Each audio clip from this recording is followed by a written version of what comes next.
Hoje a história que eu vou compartilhar é que eu precisei escutar um palhaço para poder me encorajar e dizer sim a essa escolha que eu fiz na minha vida de me tornar um professor de palhaço e improviso.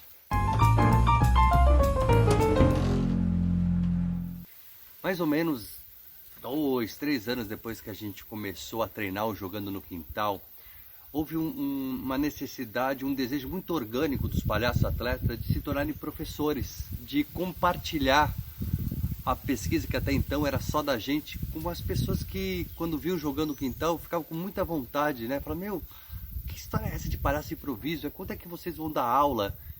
E nessa época, eu e o Márcio Balas criamos o Quintal de Criação, que era um espaço onde a gente usava para treinos, mas também a gente abriu uma escola para que a gente pudesse compartilhar as linguagens que até então a gente pesquisava só entre a gente. E nesta época, eu não estava na lista dos professores. Inclusive as pessoas que viam Jogando no Quintal falavam, César Parker, eu quero ter aula com você. Mas eu falo, mas eu não me sinto apto, acho que eu não me sinto pronto para dar aula. Né? Como assim? Eu adoro ver você em cena, por que você não dá aula? Só que a resposta legítima e sincera que eu tinha naquele momento é não me sinto apto e não me sinto pronto para dar aula. Inclusive os próprios parceiros, os palhaços, atletas jogando, diziam, César, eu não entendo a sua resposta. Se você acaba sendo o nosso treinador do Jogando no Quintal, muitas vezes, por que você não dá aula? E eu continuava com a mesma resposta. Não me sinto apto e eu não me sinto pronto para dar aula. Eu não conseguia muito evoluir nessa resposta negativa que eu tinha em relação às pessoas que falavam para eu ser professor. Nessa mesma época, eu fazia parte dos Doutores da Alegria, e a cada ano os Doutores da Alegria faziam uma coisa muito legal, que é chamar palhaços para que treinasse a gente, para que a gente pudesse, através dessas aulas, nos reciclasse, né? Em relação à linguagem, nos aperfeiçoasse, continuasse mergulhando nessa linguagem do palhaço.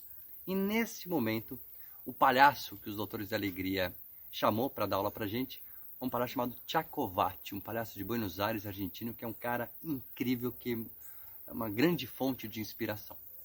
E ele começou a aula exatamente falando isso.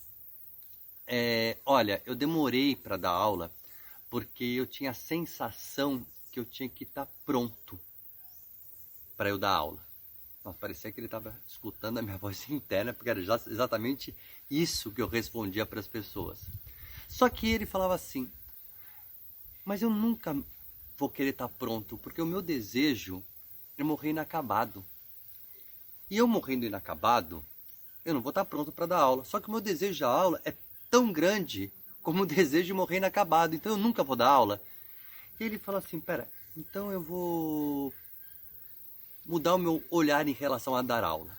Primeiro, ao invés de ser professor, eu vou me colocar como um investigador. E ao invés de alunos, eu vou colocar como cúmplices. Então que esse seja um espaço coletivo que eu possa compartilhar as minhas inquietações e minhas investigações no momento. E cada um que for procurar esse grupo, eles com certeza, cada um vai ter sua expectativa. E também suas investigações, suas inquietações. Mas que a gente use esse grupo para que cada um continue investigando e colocando em prática as suas inquietações. Então ele se sentiu apto para dar aula, mesmo tirando aquela sensação de querer estar pronto, precisar estar pronto para dar aula. Para mim isso foi um divisor de águas, porque eu falei, nossa, ele conseguiu evoluir as minhas respostas negativas de não estou pronto, não estou apto para dar aula, e me encorajar a partir desse momento. Eu falei assim, nossa, eu posso dar aula, porque era um desejo que eu tinha, então eu vou usar esse espaço, como ele falou, para compartilhar as minhas investigações e minhas inquietações com esses cúmplices que me escolheram, para que a gente possa juntos, cada um, continuar suas pesquisas individuais. Muito interessante que aí eu fui começar a dar aula de palhaço improviso. E que é interessante que a aula, ela é a própria improvisação. Porque no começo é natural que eu demorava dias para preparar uma aula, mas era muito conflitante, porque quando eu começava a dar aula, no primeiro exercício, logo pelo retorno das pessoas, pelo encontro, ela sentia que eu tinha que ter flexibilidade nesse preparar. Talvez às vezes o segundo exercício não cabia depois do primeiro exercício. Às vezes eu tinha que jogar tudo isso para fora para escutar o que estava rolando no momento, para que eu pudesse fazer uma aula a partir do que aquele encontro me possibilitava. No começo é extremamente angustiante, né? E depois, o que é delicioso, né, nessa experimentação, né, nessa improvisação, que na minha opinião é dar aula, é você poder preparar a aula, mas depois começou a jogar tudo isso para fora e escutar o que está acontecendo no momento. Tem uma frase que eu acho que para mim é muito inspiradora e que para mim me acalanta, que é: eu sei muito bem o que estou fazendo, mas eu não tenho a menor ideia do que eu vou fazer. Claro que para colocar isso em prática eu precisei ter muitas aulas para eu poder ter essa coragem de preparar e depois jogar tudo fora e jogar com o que está acontecendo no momento. E é natural que aos poucos, né, a gente juntos, eu fui me apropriando das aulas. Isso que é muito bacana, né? Porque no começo a gente acaba reproduzindo exercícios que você teve e você reproduz você como um agente que propõe esses exercícios. Mas aos poucos você vai se apropriando, e o que é muito interessante, que eu acho que acaba sendo muito rico, que todos os professores que passaram na sua vida são fontes de inspiração. E você vai acabando sendo um compêndio de um exercício aqui, outro acolá, mas o mais importante, você colocando a sua voz em relação a essa experiência.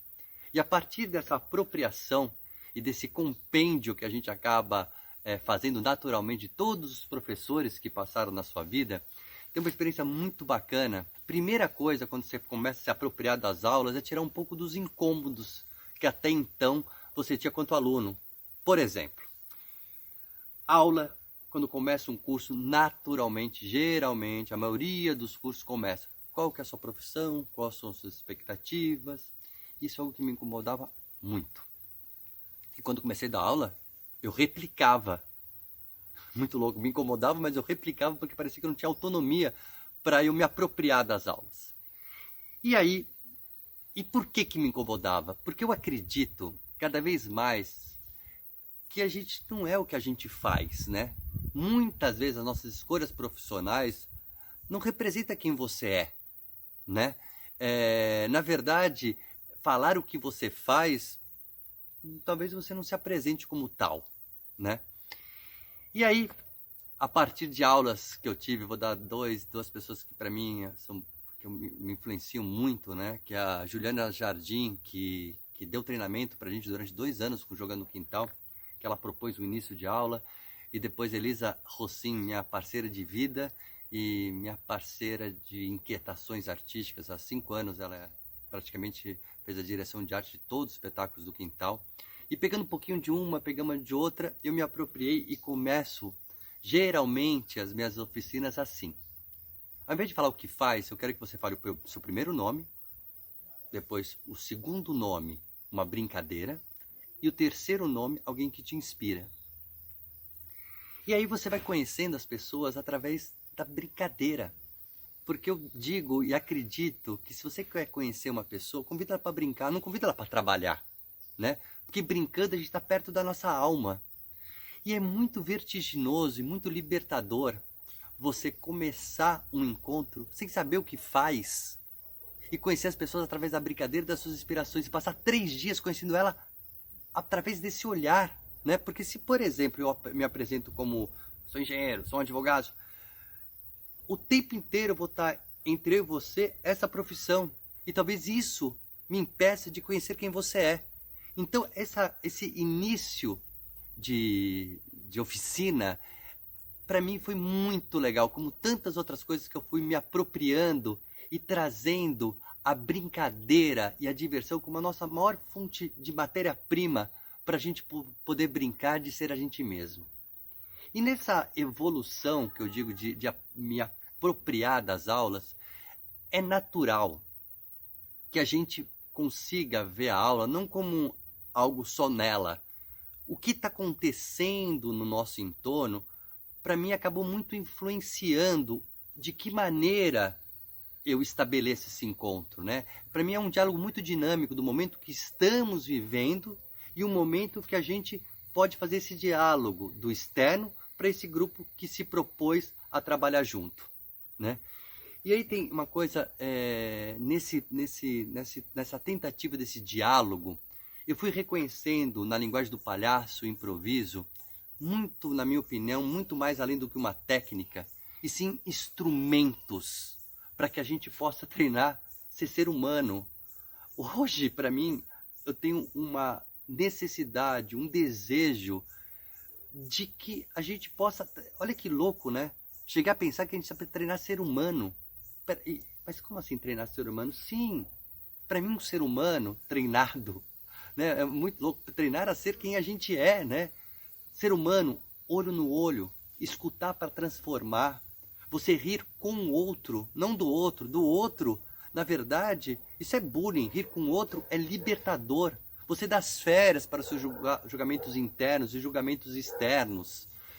Usar esse ambiente de confiança que esse grupo estabelece para que a gente possa ser quem a gente é. E o nosso maior ouro é ser quem a gente é. E eu digo, né, amorosamente, que a gente dê um delicioso e amoroso foda-se para o que você está pensando, porque isso não vai impedir de ser quem eu sou. E nesse momento, mais do que nunca, esse diálogo, para mim, cada vez está mais vivo, né? Um lugar, um mundo, um país que a gente está vivendo, onde diz não para as adversidades, não para as singularidades, não para a liberdade. Então eu estou encontrando nesse lugar de dar aula uma grande potência de usar o palhaço e o improviso como um grande pretexto para celebrar as nossas adversidades, as nossas singularidades, usar a diversão como algo extremamente sério, seriamente transformador. Então, neste momento, se o mundo, o país está te convidando para que a gente se encontre 10, 15, 20 pessoas num quadradinho bem pequenininho para a gente brincar de ser livre, que eu espero que a gente cada vez dilate mais essas paredezinhas e que a gente não precise ficar num quadrado fechado para a gente ser livre. Que o nosso próprio país e que o nosso próprio mundo seja essa sala enorme para que a gente possa brincar de ser livre e reconhecer que dentro da gente é o nosso maior ouro. Então, para mim, cada vez mais o palhaço e o improviso são instrumentos para que a gente possa se fortalecer dentro da nossa singularidade, dentro da nossa vulnerabilidade, dentro da nossa fragilidade, e que a gente encontre cada vez mais um espaço fértil para que a gente possa brincar de ser criativos. E se o mundo externo não está dando isso, que a gente se fortaleça e mostre para o mundo: eu sou isso, e que contamine os outros como um grande efeito dominó.